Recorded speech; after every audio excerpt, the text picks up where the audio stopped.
a call regarding a hit-and-run accident here in the 9200 block of Westpark. It appears the pedestrian was traveling westbound on Westpark when a vehicle also traveling westbound failed to maintain a single lane, striking and killing the pedestrian. The vehicle did not remain on scene, and at this time we do not have any identifying information regarding that suspect. The identification of the victim is pending. Notification of next of kin is pending identification, which will be conducted by the ME's office. At this time, we know that it is a female in approximately the 30s, unknown race. We are waiting for the ME's office for that identification. This, of course, is a horrible accident, and we ask anyone with any information to contact our Hit and Run division at 713-247-4065.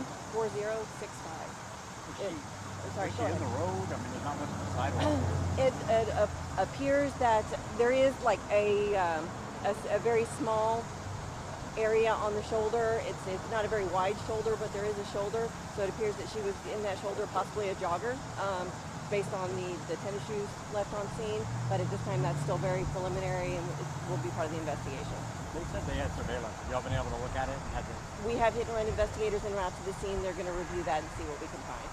Now, some of the business owners along the other side coming into checking, they weren't sure if it was one of their employees because they say a lot of people travel, walk along here. Any message for people who do find themselves commuting alongside this road? Oh, please be very careful. Pedestrians, especially in a busy area, when it's dark out, vehicles can't see you, and so it's very important to make sure that you're wearing something reflective so that they can see you. Stay off the roadway and just watch out for those vehicles, especially now when we have so many electric vehicles that are so quiet. You're not necessarily going to hear traffic coming, so please, pedestrians, be very careful walking in busy roadways. And reminders for drivers as well. And drivers, watch out for those pedestrians for sure. We do have a lot of people who walk or bike or cycle or scooter throughout the city, so it's very important to know that we share the road and be careful of that.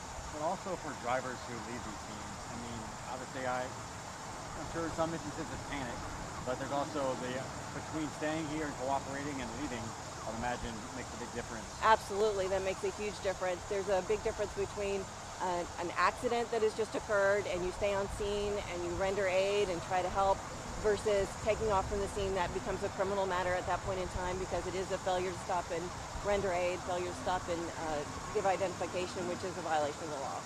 And then one thing I'd ask her, do you know if the body had been hit multiple times? It was dark, it was in the road, so like maybe cars didn't see it after the fact? That'll be part of the investigation. At this time, we don't know.